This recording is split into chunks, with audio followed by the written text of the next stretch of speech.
Muy buenas tardes, estamos listos para nuestra lección correspondiente a hoy martes 22 de diciembre y nuestra lección corresponde a la 417 de Colosenses, lección 417 de Colosenses. Y lo más importante en este momento pues es nuestra condición espiritual, y esa se soluciona confesando nuestro pecado para que iniciemos el estudio de esta tarde.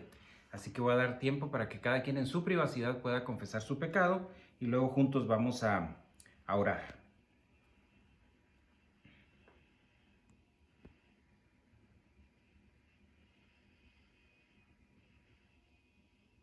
Señor, gracias te damos en esta tarde. Es un nuevo día que nos permites tener para estudiar tu palabra. Gracias porque nos das todos los recursos necesarios, Señor, todos ellos sobrenaturales, para que podamos tener conexión con esto que es espiritual, Señor. Y gracias te damos por ello. Te ponemos en tus manos esta lección, que pueda ser correctamente expresada, y también, Señor, que pueda llegar a las personas que son positivas para que puedan trabajar en su proceso de crecimiento espiritual. Te lo agradecemos, Padre, en el nombre de Cristo Jesús. Amén. Muy bien, pues estamos trabajando en Colosenses capítulo 4, los versículos 2 y 3. Así que vamos a leerlo para recordar el versículo clave que ya tenemos durante varias semanas, pero es que este versículo clave nos ha permitido ir a varias doctrinas muy importantes, todas ellas, así que no hemos podido avanzar mucho, pero hemos avanzado en cuanto al estudio de las palabras, el estudio de las doctrinas que aquí se acreditan, pero en los versículos estamos ahí todavía un poquito detenidos. Dice así Colosenses 4, 2 y 3. Preservad o entréguense en la oración, velando en ella, es decir, estando alertas, con acción de gracias, orando al mismo tiempo también por nosotros, para que Dios nos abra una puerta para la palabra, a fin de dar a conocer el misterio de Cristo, por el cual también he sido encarcelado. Y pues esto nos ha ayudado a escuchar muchos conceptos doctrinales importantes para la vida del cristiano de hoy en día. Y la primera palabra, no vamos a regresar muy atrás, pero vamos a recordar algunos puntos muy importantes, como por ejemplo la palabra entréguense, que tiene que ver con libre albedrío. Dice perseverad o entréguense, que es otra palabra más correcta en la traducción. Significa con toda la capacidad que usted tiene de decidir por sí mismo, con su libre albedrío, y aunado a lo más importante, recursos divinos, es decir, recursos sobrenaturales que tienen que ver con la llenura del Espíritu Santo y el estudio de la palabra de Dios. Cuando trabajamos en ese concepto que Juan capítulo 8 versículos 30 y 32, ustedes lo deben recordar porque hacemos énfasis en él constantemente, que dice Juan 8:30: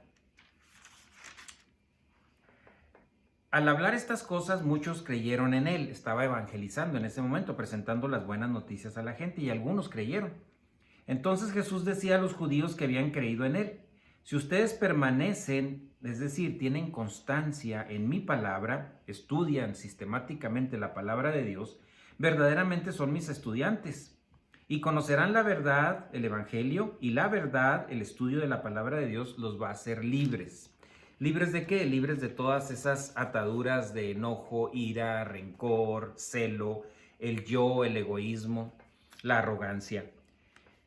Y esto nos permite entonces, ahora dice, entréguense, continúen, trabajen en este concepto tan importante que es la oración, proseukomai.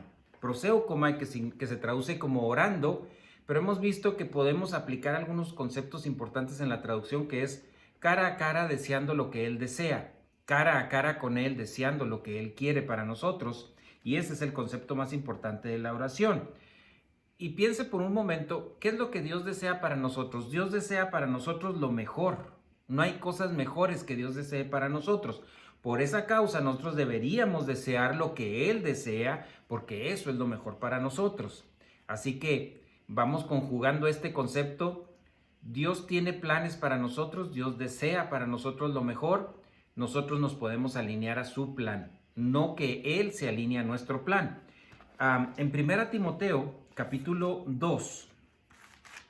1 Timoteo, capítulo 2, versículos del 1 al 6. Dice así. Capítulo 2, del 1 al 6. Exhorto pues, ante todo, que se hagan rogativas, oraciones y peticiones y acciones de gracias por todos los hombres, por los reyes, se refiere a los gobernantes, por todos los que están en autoridad, para que podamos vivir una vida tranquila y sosegada con toda piedad. Acuérdense que piedad tiene que ver con la vida espiritual y dignidad, porque esto es bueno y agradable delante de Dios nuestro Salvador, el cual quiere que todos los hombres sean salvos y vengan al pleno conocimiento de la verdad. Porque hay un solo Dios, también un solo mediador entre Dios y los hombres, Cristo Jesús hombre, quien se dio a sí mismo en rescate por todos, testimonio ha dado a su debido tiempo. Entonces, la oración es importantísima en la vida del cristiano, tiene su punto importante, no es para crecimiento espiritual, pero es para rehabilitar, para fortalecer, para desarrollar el proceso ya de doctrina en el alma con crecimiento espiritual y una aplicación. Por eso le llamamos una conmemoración, es una manera de conmemorar nuestra relación con Dios. Vimos también en estas semanas pasadas que Dios abre puertas, y cuando hablamos de puertas tuvimos que aclarar varios tipos de puertas que Dios habla. Esto lo vimos en la lección pasada. Si usted lo quiere recordar, vea la lección pasada y va a ver 4 puertas que Dios abre para la vida del cristiano, para la comunicación de las buenas noticias, ya sea para el evangelismo, nuevos creyentes, o para el crecimiento espiritual, o para el desarrollo al máximo de la vida espiritual. No hay nada más importante en el plan de Dios que lo que ya se registró en su palabra. Así que tenemos aquí en estos 66 libros, tenemos todo lo comunicado por Dios para nuestro crecimiento. Todo lo que se necesite, aquí está. No necesita haber ninguna novedad en cuanto a nuevas revelaciones, etcétera, porque aquí está la palabra completa, viva y eficaz que tenemos a nuestro alcance. Ahora ya con una facilidad tremenda de poder tenerlo hasta en nuestros teléfonos, en las computadoras, en traducciones, etcétera, muy a nuestra disposición. Ahora, esta testificación, porque si se acuerdan que dijimos testificar, es una palabra que a veces no usamos correctamente. Entonces, su plan, el plan de Dios, requiere que se comunique su palabra. Y hay 3 medios por los cuales Dios comunica. Y uno de ellos es el que estoy mencionando como testificación. Testificación es para cada nacido de nuevo, y podemos utilizar perfectamente Juan 3:16, porque de tal manera amó Dios al mundo que ha dado a su Hijo nacido en forma única para que todo aquel que en él cree no se pierda, mas tenga vida eterna. Esta es la testificación, y puede ser con nuestra posición como embajadores, pero también puede ser con nuestra vida diaria, con nuestro testimonio, en el accionar diario. Número 2, la evangelización. Aquí tiene que ver con un don, el don de comunicador, en el evangelismo. Estas personas, miembros de la familia real que tienen el don de evangelismo, son personas que tienen esa capacidad sobrenatural para comunicar las nuevas noticias a no creyentes, ya sea en grupos o en público. Ellos tienen esta posibilidad. No estamos hablando del embajador que tiene capacidad para comunicar las buenas noticias a personas. Esto es en grupo. El número 3, estamos hablando de que el plan de Dios requiere comunicación. Uno, dijimos, por medio de la testificación de los embajadores del rey, miembros de la familia real, hombres y mujeres. Evangelización por medio del don de evangelismo. Y número 3, el pastor maestro, que sirve para alimentar a las ovejas del Señor en una forma consistente, como percibiendo, metabolizando, inculcando y aplicando. Entonces estos 3 medios son los que Dios utiliza para la comunicación de su palabra. Dios da dones, esto lo hemos visto en las lecciones pasadas, pero estoy ahorita así rápido, así una rápida vista de lo que hemos estado viendo, y entre ello vimos que Dios da dones a los miembros de la familia real, es decir, son habilidades o aptitudes sobrenaturales, no tiene que ver con talentos.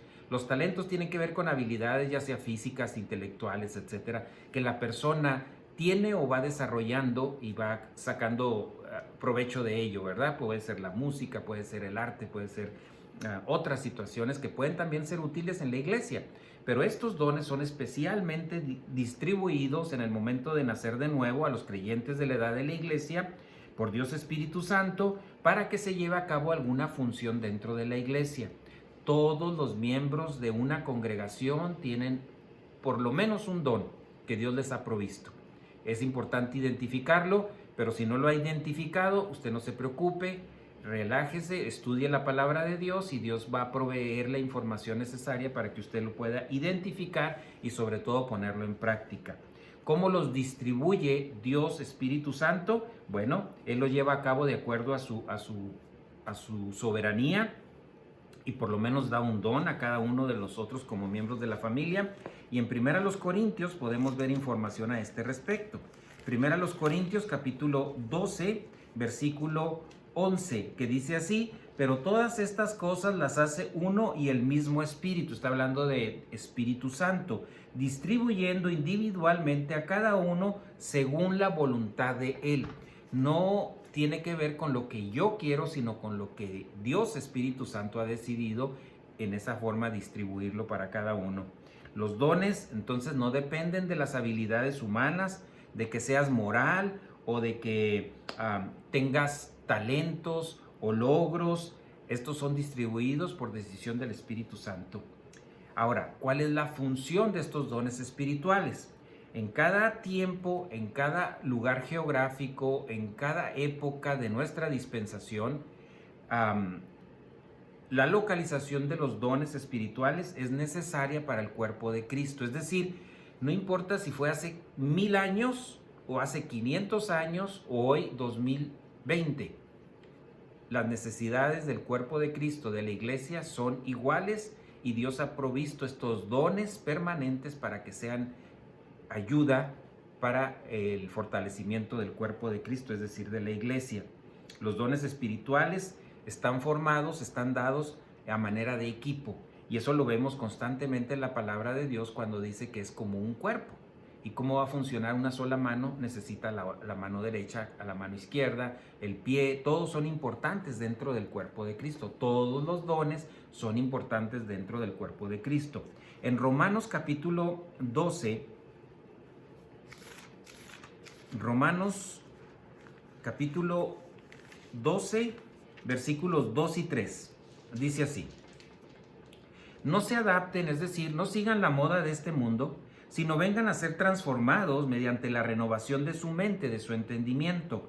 ¿Para qué? Para que verifiquen, para que comprueben cuál es la voluntad de Dios. ¿Y cuál es la voluntad de Dios? Lo bueno, lo aceptable y perfecto. Versículo 3. Digo entonces, en virtud de la gracia que me ha sido dada, digo a cada uno de ustedes que no piense más alto de sí, no sean arrogantes, que lo que deben de pensar, sino que piensen con buen juicio en relación con el don que tienen, según la medida de la fe que ha sido distribuida, y esta tiene que ver con el proceso de crecimiento espiritual. Ya hemos dicho que Dios no distribuye la fe a su deseo, sino que la distribuye de acuerdo al proceso de crecimiento espiritual de cada uno de nosotros. Por eso la Biblia dice que la fe viene por el oír la palabra de Dios. Ese es el proceso para el crecimiento espiritual. Así que la función de estos dones espirituales va a depender siempre de la renovación del pensamiento, como a través de la doctrina bíblica. ¿Qué quiere decir eso? Que tú y yo vamos a poder ser más funcionales, más correctos en el uso de un don conforme vamos creciendo espiritualmente, a diferencia de que si no crecemos espiritualmente, esos dones no van a poder ser utilizados correctamente. Ahí van a estar los dones perfectos, perfectas condiciones y listos para ser usados, pero con poco crecimiento espiritual no vamos a tener la capacidad para poder utilizarlos correctamente. Mencionamos también en las lecciones pasadas, por eso les digo, si gustan verlo más profundamente, recuerden las lecciones desde 415 en adelante hasta las 16, ahorita estamos en la 417, de que hubo una división que pusimos que es 2 categorías de dones. Vimos los dones temporales o dones que estuvieron funcionando en función antes de que el canon de las Escrituras se llevara por completo. Estos dones fueron necesarios para la comunicación de la doctrina misterio, algo que era no conocido para las dispensaciones anteriores, por eso se le llama misterio, pero estaba ya siendo revelada por estos profetas, por estos apóstoles de esta ya inicio de la dispensación de la iglesia. Y entonces ¿cómo lo iban a poder comunicar si todavía no estaban las escrituras? Bueno, tenían estas capacidades sobrenaturales para poder compartir las buenas noticias o el proceso de crecimiento espiritual para ellos, como el caso del don de lenguas. El don de lenguas no es actual, fue un don que fue muy útil en su momento, pero dejó de existir en el año 70, en el tiempo de la caída de Jerusalén. Y fue muy útil, muy excelente herramienta para poder comunicar el evangelio y la doctrina bíblica a personas, a judíos que no tenían el idioma hebreo porque habían salido de ahí, te venían con otras lenguas, griego, otras lenguas, y pudo comunicárseles las buenas noticias y la doctrina bíblica para ellos. Pero una vez que se completó el canon de las escrituras, entonces estos dones que fueron muy importantes en su momento dejaron de existir. Al igual que los dones de apóstol, de profeta, de curaciones, de milagros, dejaron de ser necesarios al término del año 96. Con esto yo no estoy diciendo que Dios no hace milagros, que Dios no habla por medio de situaciones que Él sobrenaturalmente permite. Lo que estoy diciendo es que como don dejaron de existir. Vamos a ver un ejemplo muy interesante. Vamos a comparar una cita en donde el apóstol Pablo tenía el don de sanidad. Y esta se encuentra en Hechos, capítulo 19, versículos 11 y 12. Hechos, capítulo 19, los versículos 11 y 12. Dice así: y Dios hacía milagros extraordinarios por mano de Pablo, de tal manera que incluso llevaban pañuelos y delantales de su cuerpo a los enfermos, y las enfermedades los dejaban y los malos espíritus se iban de ellos. En este momento Pablo tenía ese don. Pero ahora vamos a ver qué sucede cuando en Filipenses, años posteriores, Filipenses capítulo 2, versículo 27, dice así: pues en verdad estuvo enfermo a punto de morir, pero Dios tuvo misericordia de él, y no solo de él, sino también de mí, para que yo no tuviera tristeza sobre tristeza. Estuvo enfermo. Alguien a quien Pablo no pudo sanar con este don, pero gracias a Dios porque fue sano. Vemos otro ejemplo en 2 de Timoteo, en donde da un consejo. Dice 2 de Timoteo capítulo 4, versículo 20. Dice, Erasto se quedó en Corinto, pero a Trófimo lo dejé enfermo en Mileto. Ya Pablo no tenía el don. Aquí podía haber sanado, si él tuviera todavía el don de sanidad, a estos dos personajes bíblicos. Probablemente Dios los sanara posteriormente, o Dios les permitiera dentro de su enfermedad seguir funcionando como discípulos. Bueno, eso es diferente, pero en cuanto al don, había sido terminado. Ahora, esos son los dones temporales que tuvieron una función muy específica, importante en su momento. Ahora vamos a hablar de los dones permanentes. Estos tienen que ver con post-canon, o sea, posteriormente a que el canon de las escrituras ya fue escrito y fue comenzado a distribuirse. Ahora cambia esto, y estos dones permanentes pueden incluir el pastor maestro, el evangelismo, la administración, ayudas, caridad, el dar, la oración, que pueden ser muy útiles. No pueden, son muy útiles para la congregación, y estos continúan funcionando una vez que el canon de las escrituras ya fue terminado durante nuestra dispensación. Todos los dones fueron dados después de la resurrección y la ascensión del Señor Jesucristo y del sentarse a la diestra de Dios Padre. Recordamos en la primera ocasión fue en el día de Pentecostés, cuando la edad de la iglesia empezó. Vuelvo a repetir, más información la puede ver en los demás estudios anteriores para que complemente más esto. Vimos también, porque aquí en el versículo que estamos leyendo, el tema puertas. Y esto lo vimos, puertas, porque quiero volver a tocarlo rápidamente, aunque no, vuelvo a repetir, si lo quiere ver más profundo es en los anteriores, pero ahorita lo vamos a recordar, porque cuando veamos algo de puerta en el Evangelio, en el Nuevo Testamento, tenemos que identificar a qué puerta se está refiriendo. Vamos a ver ejemplos. Por ejemplo, puede referirse a la puerta de la salvación. Y aquí pues tenemos un ejemplo muy sencillo, que es Juan capítulo 10, versículo 9. Juan 10:9 habla de la puerta que tiene que ver con la salvación. Juan capítulo 10, versículo 9 dice: yo soy la puerta, si alguno entra por mí será salvo y entrará y saldrá y hallará pasto. Aquí tiene que ver entonces con la salvación. Número 2 en cuanto a puerta, segunda puerta, en segunda los Corintios, capítulo 2, versículo 12. Segunda los Corintios, capítulo 2, versículo 12, dice así: cuando llegué a Troas para predicar el evangelio, se me abrió una puerta en el Señor.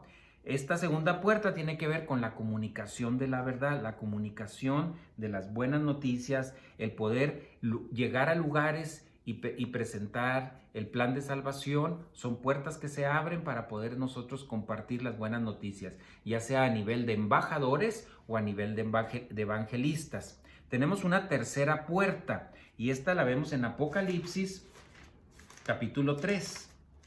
Apocalipsis capítulo 3. Permítanme. Apocalipsis capítulo 3, versículo 8. 3:8. Yo conozco tus obras, mira, he puesto delante de ti una puerta abierta que nadie puede cerrar, porque tienes un poco de poder, has guardado mi palabra y no has negado mi nombre. Un poco de poder, acceso al poder divino, es decir, la provisión de la esfera de poder divino, la provisión de la llenura del Espíritu Santo es el abrir una puerta para que nosotros podamos funcionar para nuestro crecimiento espiritual o para nuestras funciones como sacerdotes o como embajadores. Y una cuarta puerta, ahí mismo la encontramos en Apocalipsis capítulo 3, versículo 20, que dice: he aquí, yo estoy a la puerta y llamo.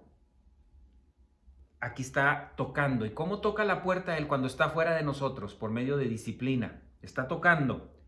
Y si alguno oye mi voz y abre la puerta, si alguno abre la puerta, es decir, si alguno confiesa su pecado, yo lo regreso a comunión para que siga creciendo espiritualmente. Es decir, es una puerta para recuperarnos de estar en el proceso de muerte espiritual temporal o de reversionismo. Estamos fuera de comunión, esa puerta está lista, Él está tocando, si estamos fuera, está tocando porque nos está disciplinando. Esas no son pruebas, esas son disciplinas cuando nos salimos del plan de Dios. Está tocando y si nosotros abrimos, confesamos nuestro pecado, regresamos a comunión y seguimos en este proceso de crecimiento espiritual. Estos son temas que hemos extraído de este versículo. Y el siguiente tema, y el cual vamos a continuar también la próxima semana, tiene que ver con entregarnos con perseverancia en la oración, que es el concepto que también menciona. Es un mandato, es una orden de Dios Padre. Está hablando de perseveren, aplíquense en la oración. Dios quiere que obedezcamos en contactarnos con Él, en tener comunicación con Él. Este debe de ser un ritmo constante de oración. Por eso el término orar sin cesar no significa que sean 24 horas, significa que constancia, disciplina en la comunicación con Él, en la plática con Él. El mensaje divino en su palabra nos comunica que debemos de responder nosotros a las buenas noticias, a las noticias de la salvación, y de esa manera venimos a ser hijos. Ahora que somos hijos, tenemos que responder al llamado del crecimiento espiritual. Le dijo a algunos, como dije en Juan 8:30 al 32, que algunos habían creído, que les dijo: si verdaderamente son mis estudiantes, órale, pónganse a estudiar, pónganse a desarrollar percepción, metabolización, inculcación y aplicación de la palabra de Dios. Este es el proceso. Ahora, en la medida que nosotros vayamos funcionando dentro de la llenura del Espíritu Santo, vamos a tener hambre de la palabra de Dios. Yo sé que hay muchas personas que en un momento dado sienten que no es necesario, o aburrimiento, o que no entienden. Créame, tiene que ver que no está usando los poderes sobrenaturales que Dios ha provisto, y ese tiene que ver con la llenura del Espíritu Santo. Necesitamos estar bajo la llenura del Espíritu Santo, porque esto produce en nosotros hambre de exponernos al mensaje, de exponernos a la palabra de Dios, y esa palabra que va a ser metabolizada va a empezar a proveernos a nosotros los deseos que Dios Padre, que Dios Hijo y que Dios Espíritu tienen, que nosotros desarrollemos. Es decir, el plan de Dios es la manera en que lo identificamos. Por medio de la llenura, la doctrina en el alma, eso nos permite ir darnos cuenta paso a paso de esto. Y dice, perseverando en esto. Es estar deseando y poniendo a Dios todos nuestros deseos. O sea, que nosotros deseemos lo mismo que Dios desea. Pero esto solamente se puede lograr por crecimiento espiritual. Recuerde que estamos vivos para venir a hacer algo que no éramos. Todos tenemos muchos problemas, muchas deficiencias, inmoralidad, desórdenes, etcétera. Pero estamos en un proceso de rehabilitación. Dios está rehabilitando nuestra alma por medio de su palabra. Y este es un proceso. Gran parte de nosotros tenemos maldad. Y esa maldad se tiene que ir quitando por medio de este proceso de rehabilitación. Le llamamos rehabilitación epistemológica, que significa rehabilitación por medio del estudio de la palabra de Dios. Es un proceso. Pareciera que fuera muy despacio, pero va avanzando, va limpiando, va rehabilitando, renovando nuestro interior para que podamos tener una manera nueva de pensar, es decir, venir a hacer algo que no éramos nosotros. En 1 Timoteo capítulo 2, los versículos 3 y 4, dice, porque esto es bueno y agradable delante de Dios nuestro Salvador, el cual quiere que todos los hombres sean salvos, primer lugar, y luego, y vengan al pleno conocimiento de la verdad. Es decir, primero la salvación es el primer paso. Lo primero que necesita cualquier muerto espiritualmente es esta rehabilitación, esta renovación, justificación, para que podamos ser una nueva criatura. Y ahora, un proceso de crecimiento espiritual, que es en lo que estamos trabajando día tras día, y ojalá ustedes también puedan estar siendo disciplinados, constantes, enfocados en este proceso de crecimiento espiritual. Nos estamos acercando a los últimos días del año 2020, en el cual muchos de nosotros hacemos planes para el siguiente año. Uno de sus planes, según la palabra de Dios y que es el consejo de ella, es que Dios sea lo primero en nuestras vidas.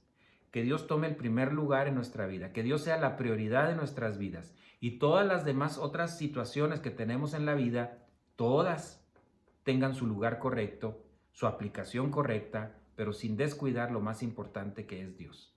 Continuamos la próxima semana, no suspendemos ninguna de nuestros estudios bíblicos, así que espérenlos el día de mañana y la próxima semana, martes y miércoles, y seguimos reuniéndonos presencialmente los domingos a la 1:30. Así que les estamos invitando para que continúen estudiando. Oremos. Señor, gracias te damos en esta tarde por el privilegio y la oportunidad que nos has brindado de poder estar estudiando tu palabra. Gracias porque nos permites ver lo grandioso de tu plan, Señor, lo increíble de tu plan, y en lo cual podemos nosotros acercarnos, pero necesitamos tener tus recursos, necesitamos utilizar tus recursos, Señor, para poder tener acceso a ello. Padre, si tú nos das vida para nuestra próxima lección, pues estar aquí presentes. Te lo agradecemos todo, Padre, en el nombre de Cristo Jesús. Amén. Que pasen buenas tardes y nos vemos o nos escuchamos el día de mañana.